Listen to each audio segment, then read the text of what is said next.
देखिए, किसी को इतना क्रोध आया हुआ हो, इतना क्रोध, और फिर उसको कोई कहे कि आप शांति से बैठिए, क्या वो बैठेगा? पर लखन जी धन्य है हमारे लखन।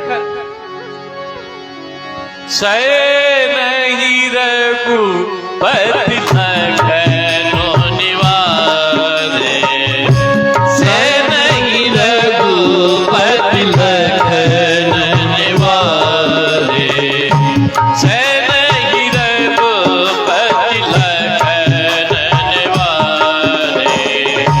प्रेम समेत निकट बैठा रे, प्रेम समेत निकट बैठा रे, से नहीं रघुपति लखन निवारे, से नहीं रघुपति लखन निवारे। शैर आंख से इशारा किया, लखन नीचे बैठो। लक्ष्मण जी बैठ गए। ये है भगवान के भक्त।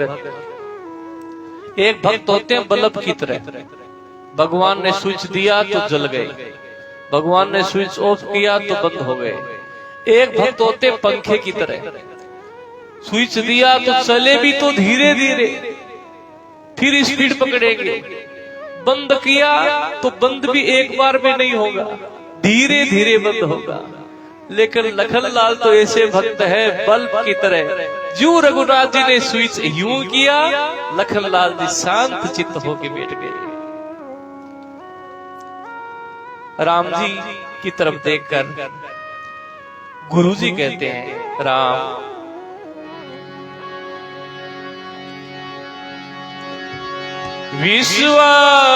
विश्वामित्र समय शुभ जाति, विश्वामित्र समय शुभ जाति, बोले अति सने हैं मेहमानी, बोले अति सने हैं मेहमानी, विश्वामित्र समय शुभ जाति।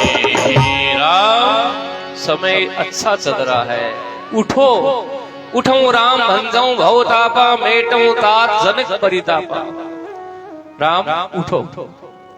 भगवान राम गुरु प्रणाम मन ही मन की ना, मन में गुरु जी को प्रणाम करके सहज ही चले सकल जग स्वामी, मनो मंज बर कुंजर गामी। हाथी किसी चाल से चले, तुलसीदास जी राम जी को लिख रहे हैं, मनो मंज बर कुंजर गामी। आज कल कथा थोड़ी विलंब से बैठी थी, आज 5-10 मिनट कथा विलंब से उठेगी। आपसे क्षमा चाहता हूं, प्रसंग बीच में नहीं छोड़ना है। नाथ सहज ही चले सकल जग स्वामी, मनो मंज बर कुंजर गामी। हाथी की तरह चल रहे हैं राम जी धनुष तोड़ने के लिए। किसी ने कहा, बाबा ये हाथी अही गज गामिनी मात, ये तो उपमा स्त्रियों की चाल पे दी जाती है कि हथनी की तरह चलती है। आप राम जी को ये उपमा क्यों लगा रहे हैं? नाथ तुलसीदास जी ने कहा, मैं भगवान सहजता से उठे हैं, सहजता से उठकर मत वाले हाथी की तरह जा रहे हैं। देखो हम लोगों ने गांव का जीवन जिया है, गांव में हाथी आ जाता है तो अति वृद्ध आदमी भी उसको हाथ जोड़ता है, बालकों को कहता है हाथ जोड़ो, गणेश जी है। गांव के आदमी में और शहर के आदमी में यही फर्क है। गांव का आदमी हाथी में भी गणेश जी को देखेगा, शहर का आदमी गणेश जी की मूर्ति में भी हाथी को देखेगा।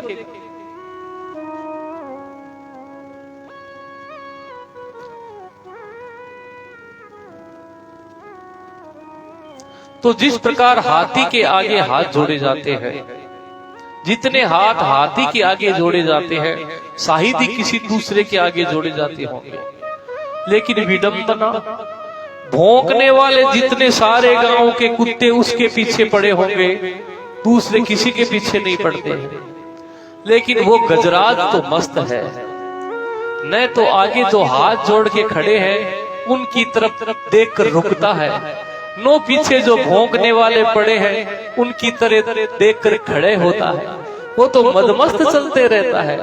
उसी प्रकार राम जी पीछे से राजा लोग कह रहे हैं हमने धनुष नहीं तोड़ा तो ये क्या छोकरा तोड़ देगा, हम नहीं तोड़ पाए तो ये क्या तोड़ देगा, और तोड़ ही देगा तो क्या सीता को ब्याह के ले जाएगा, हम इसको यही खत्म कर देंगे।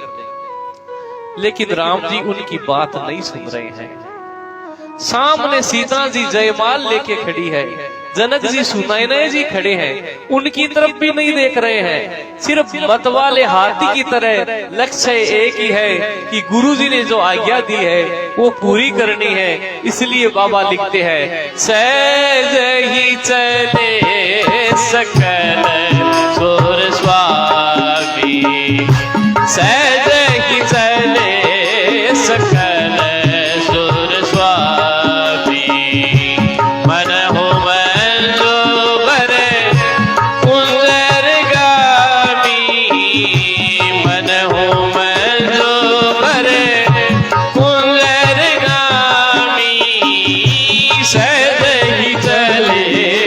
सकल सुर स्वामी। सहजता से चल रहे हैं भगवान नाथ। इधर सीता जी गणेश जी से प्रार्थना करती है कि हे गणेश जी महाराज, इस धनुष का जो वजन है वो आप हल्का कर दीजिए। गणनायक बार वरदायक देवा, आज लगे तो ये करी सेवा, बार बार बिनती सुन मोरी, करऊं चाप गुरुता अति थोरी। गणेश जी ने कहा मुझको क्यों कष्ट में दे रही हो। सीता जी कहती है कि आप ये धनुष का वजन कम कर दीजिए। गणेश जी कहने लगे वजन कम करना अगर मेरे को आता तो सबसे प्रथम मेरा ही वजन कम करता। सीता जी कहती है आप तो वजन में हल्के हैं, इसका प्रमाण है, लोगों को वजन में दिखते हैं। आप अगर जितने वजन के परिमाण से जो आपका क्षेत्रफल दिखता है उस तरह से आपका वजन अगर हो तो क्या आपको मूषक आपके वजन को सहन कर सकता है?